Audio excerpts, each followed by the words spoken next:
Assalamualaikum warahmatullahi wabarakatuh. Perkenalkan, nama saya Nurhalisa, NIM D23040057. Saya membuat video ini untuk tugas mata kuliah Administrasi dan Supervisi Pendidikan di Sekolah Dasar. Dosen pengampu yaitu Bapak Hairul Umma BK, SPD, MPD. Di sini saya akan menjelaskan tentang hambatan dan tantangan pelaksanaan kegiatan administrasi dan supervisi pendidikan di sekolah dasar. Pelaksanaan administrasi dan supervisi pendidikan di sekolah dasar seringkali menghadapi berbagai hambatan yang dapat memengaruhi kualitas dan efektivitas pendidikan. Salah satu hambatan utama adalah kekurangan sumber daya manusia, di mana banyak guru dan kepala sekolah belum mendapatkan pelatihan yang memadai mengenai administrasi dan supervisi pendidikan. Pelatihan ini sangat diperlukan agar memiliki keterampilan yang cukup untuk menjalankan tugas administratif dan supervisi dengan baik.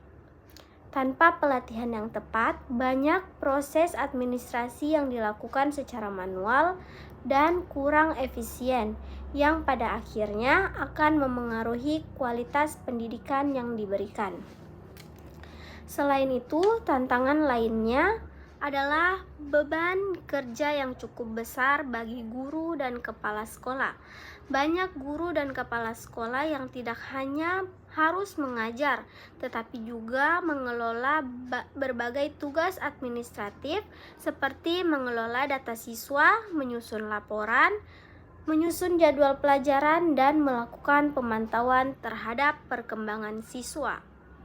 Beban kerja yang terakumulasi ini seringkali mengurangi waktu yang seharusnya mereka alokasikan untuk melakukan supervisi yang seharusnya membantu meningkatkan kualitas pembelajaran di sekolah. Supervisi yang seharusnya dilakukan untuk memantau dan menilai kualitas pengajaran, memberikan umpan balik kepada guru, dan mengidentifikasi masalah yang mungkin muncul di lapangan. Namun, keterbatasan waktu dan energi seringkali membuat tugas ini terabaikan.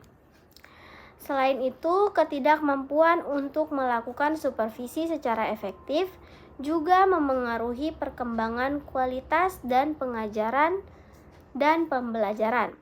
Jika supervisi tidak dilakukan dengan baik, masalah yang dihadapi oleh guru dan siswa di kelas tidak dapat diketahui dengan cepat, dan solusi yang dibutuhkan untuk meningkatkan kualitas pembelajaran tidak dapat diberikan tepat waktu. Akibatnya, hasil pembelajaran siswa tidak bisa terkontrol secara optimal, dan perkembangan profesionalisme guru pun terbatas. Sebagai contoh, jika kepala sekolah atau pengawas pendidikan tidak secara rutin mengunjungi kelas untuk memantau penerapan kurikulum, maka potensi ketidaksesuaian antara materi yang diajarkan dengan praktik di lapangan akan semakin besar. Masalah lainnya terkait dengan kurangnya fasilitas yang memadai. Banyak sekolah, terutama yang terletak di daerah terpencil, tidak memiliki infrastruktur atau teknologi yang mendukung. Administrasi dilakukan secara manual yang jelas sangat memakan waktu dan rentan terhadap kesalahan. Padahal dengan penggunaan teknologi yang tepat, tugas-tugas administratif bisa disederhanakan dan waktu yang tersedia bisa digunakan untuk tugas-tugas yang lebih berkaitan langsung dengan pendidikan. Kemudian yang kedua itu efektivitas pelaksanaan tata kelola administrasi pendidikan di sekolah dasar. Pelaksanaan tata kelola administrasi pendidikan di sekolah dasar memegang peranan yang sangat penting dalam mendukung kelancaran dan kualitas proses pendidikan. Administrasi yang baik bukan hanya sekedar mengelola dokumen atau pencatatan data, tetapi lebih dari itu mencakup manajemen yang holistik yang mencakup pengaturan segala Aspek operasional sekolah secara efisien dan efektif. Tata kelola administrasi pendidikan di SD harus mampu memastikan bahwa setiap kegiatan yang berkaitan dengan pengajaran, evaluasi, pengelolaan sumber daya, serta komunikasi antara pihak sekolah, orang tua, dan masyarakat berjalan dengan baik dan terstruktur. Dengan demikian, administrasi yang baik akan mendukung pencapaian tujuan pendidikan dengan menciptakan lingkungan yang kondusif dan mendukung tercapainya kualitas pendidikan yang lebih tinggi. Efektivitas tata kelola administrasi ini sangat bergantung pada bagaimana sistem administrasi dijalankan dan dikelola. Salah satu faktor kunci yang dapat mendukung efektivitas tersebut adalah penerapan sistem administrasi yang terintegrasi dan didukung oleh penggunaan teknologi informasi yang memadai. Misalnya penggunaan sistem informasi manajemen. Sekolah yang dapat mempermudah pengelolaan data siswa, jadwal pelajaran, absensi, dan administrasi keuangan secara lebih cepat, akurat, dan efisien. Dengan adanya sistem yang terorganisir dengan baik, pihak sekolah, guru, dan orang tua dapat dengan mudah mengakses informasi yang diperlukan, mengurangi kesalahan administratif, serta mempercepat proses pengambilan keputusan yang sangat penting dalam menunjang kelancaran proses pendidikan di sekolah.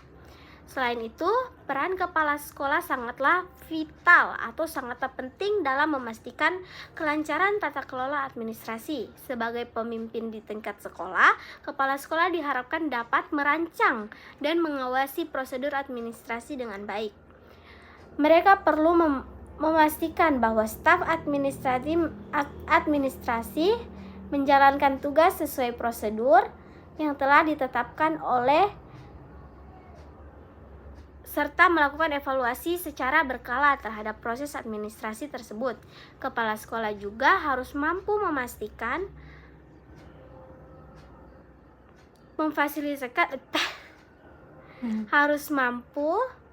Kepala sekolah juga melakukan evaluasi secara berkala terhadap proses administrasi tersebut.